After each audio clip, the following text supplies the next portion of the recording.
Welcome back to my channel. আমি লিপিকা আর আমি এখন আছি অফিসে। আর বিকেলে যেতে হবে হচ্ছে আমাকে সোমার বার্থডেতে, সোমার বাড়িতে। আর আমি মাথায় ঘুরছিল কিভাবে ছুটিটা নেব। যাই হোক, ছুটিটা নিয়েই আমি চলে আসি পাটুলিতে। ওর হাজব্যান্ড আমাকে নিয়ে যাচ্ছিল, তো ও বকতেই আছে যে এত দেরি করে আসছো কেন, এত দেরি করে আসলে হয় নাকি, আমাকে বকতেই আছে। আর আমি চারিদিকটা ঘুরে ঘুরে দেখছিলাম। আর দেখতেই পাচ্ছ জায়গাটা বেশ ভালোই। আমি আরেকদিন আসবো জায়গাটাকে কভার করার জন্য, কিন্তু আমার যে কখন টাইম হবে সে আমি নিজেও জানি না। যাই হোক, আমি বেশ মজাই নিচ্ছিলাম। তারপরে ও আমাকে দাঁড় করিয়ে দেয় এই জায়গাটাতে, দিয়ে ও স্ন্যাক্স আনতে চলে যায়। আমি অনেকক্ষণ ধরে দাঁড়িয়ে দাঁড়িয়ে চারদিকটা দেখছিলাম আর তোমাদেরকেও দেখাচ্ছি। যাই হোক, তারপরে আমি দাঁড়িয়ে দাঁড়িয়ে ভাবছি আর কতক্ষণ দাঁড়াবো, তো আসেই না। তারপরে ও সুমিতদা দিয়ে গেল এই চিকেন পকোড়াগুলো, বেশ টেস্টি ছিল, আমার বেশ ভালো লেগেছে। এখানে এত ভালো চিকেন পকোড়া পাওয়া যায় জানতামই না। এগুলোই স্ন্যাক্স হিসেবে নিয়ে গেলাম আমরা। তারপরে গিয়ে দেখি সব কিছু মোটামুটি রেডি, বাট আমি একটুও রেডি নই। আর যদিও স্ন্যাক্সগুলো আমি রাস্তায় খেতে খেতেই চলে এসেছি, আর এরা লাইট টেস্টিং করছে। তারপরেই দেখতে পাচ্ছ মোটামুটিভাবে আমি রেডি হয়েছি, কিন্তু আমার একটুও শরীরটা ভালো লাগছিল না। যাই হোক, কিছু করার নেই, আনন্দ তো করতেই হবে। আর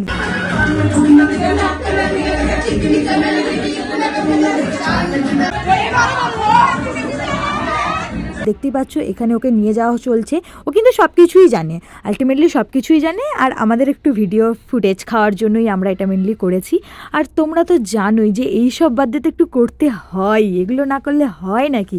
তো দেখতে থাকো, এরপরে আমি বেশি বকবো না।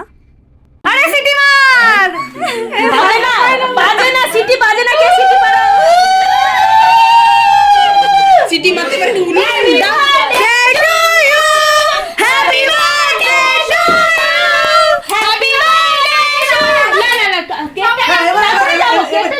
ওর কেকটা কিন্তু হেভি দেখতে ছিল, আর দেখতে যেমন ভালো ছিল খেতেও কিন্তু হেভি টেস্ট। যাই হোক, তারপরে দেখা গেল যে ভিডিওটা ঠিকঠাক হয়নি, তো ভিডিওটা আবার করতে যাওয়া হবে। চলো দেখতে থাকো।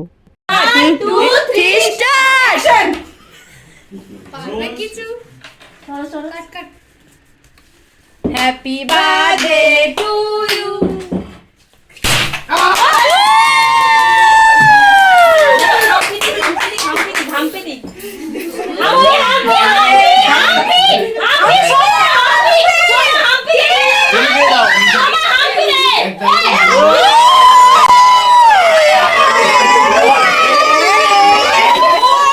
দেখতেই পাচ্ছ এখানে আমরা ওদের ভালোবাসা দেখেই পুরো ময়ে ময়ে হয়ে গেছি। আর এখানে স্নো স্প্রেগুলো এত মেরেছে যে আমরা পুরো ভিজে ভূত হয়ে গেছিলাম।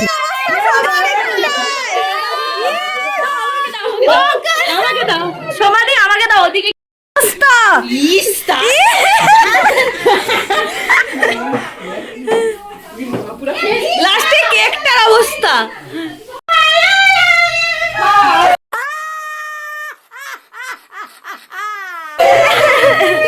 আরে কিছু হয়নি, কিছু হয়নি, কিছু হয়নি, কিছু হয়নি। তো স্নো স্প্রে এত মাথায় পড়েছে ওর মাথাটাই গেছে খারাপ হয়ে, এখন সবার মাথায় গিয়ে পড়ছে। চলো, অনেক ভাট বকা হয়েছে, এবার কেকটা কাটা যাক।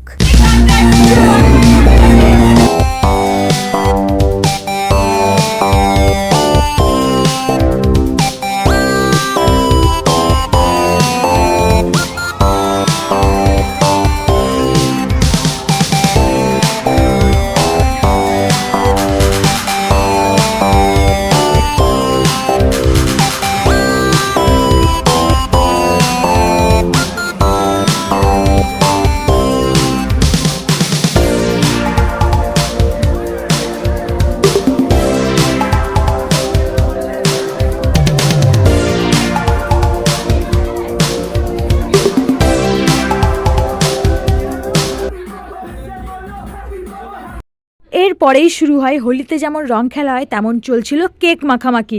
মানে এরপরে আমার পেছনে পড়ে যাচ্ছিল, তাই জন্য আমি বলছিলাম প্লিজ কেউ আমাকে কেকটা মাখিও না, যা স্নো স্প্রে করেছো তাতেই আমার অবস্থা খুব খারাপ হয়ে গেছে।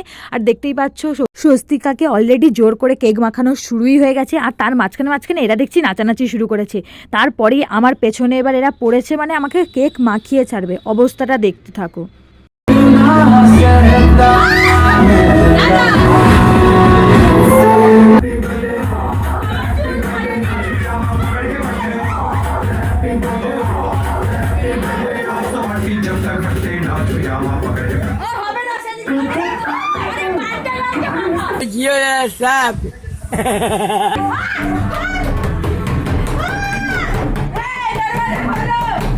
তো আমাদের বার্থডে গার্ল হচ্ছে ঘরের ভেতরে দরজা আটকে ঢুকে পড়েছে। তো আমরা বলছি খোল, দরজা খুলতেই হবে তোকে, আজকে তোকে কেকে পুরো ভরিয়ে দেবো।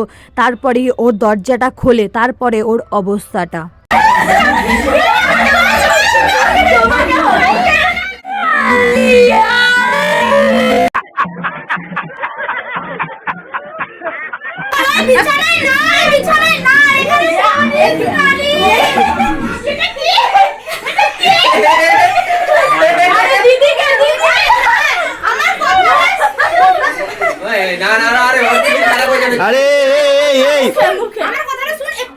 এদের দুজনের ভালোবাসা দেখে তো আমি ধন্য। মানে ও মুখ ধুয়ে চলে এসছে, ওর গালে গাল ঠেকিয়ে ও কেক লাগাচ্ছে, অবস্থা দেখো। আর আমাকে দেখো, কপালটাই ঘষে দিয়েছি, নে তুই কেক মাখবি, মাখ এবার কেমন লাগে দেখ।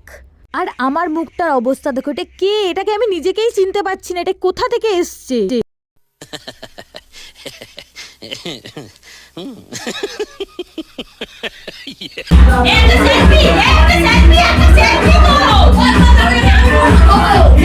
তো এই মুহূর্তে কাটা হচ্ছে স্বস্তিকার কেক। স্বস্তিকার আগের দিন বার্থডে ছিল, তো তার জন্যই আজকের দিনেই তার কেকটা আমরা এখানেই কেটে নিলাম। তো দেখতে থাকো।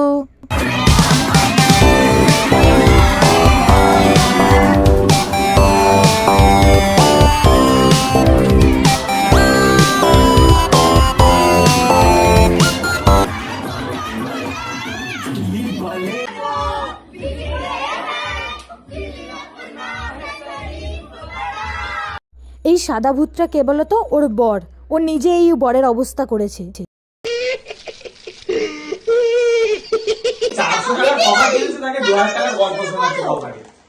দেখুন আমরা হাগুড়িদের মতো আমাদের ছোবড়াগুলো দেখে ভয় পেয়ে যাওয়ার কিচ্ছু নেই, আসলে আমরা দেখতে এরকম।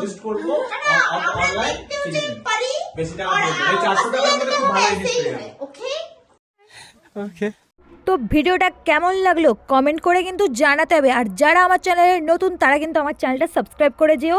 ডিটেলসে মজা নিতে হলে চলে যেতে হবে সোমার চ্যানেলে। ওর বার্থডে ব্লগ পুরোটা আপলোড করা আছে, যাও গিয়ে দেখে আসো, ডেসক্রিপশন বক্সে লিঙ্ক আছে। চলো আজকের জন্য এটুকুই, সারা রাত অনেক পার্টি করেছি। চলো টাটা, দেখা হচ্ছে পরের ভিডিওতে।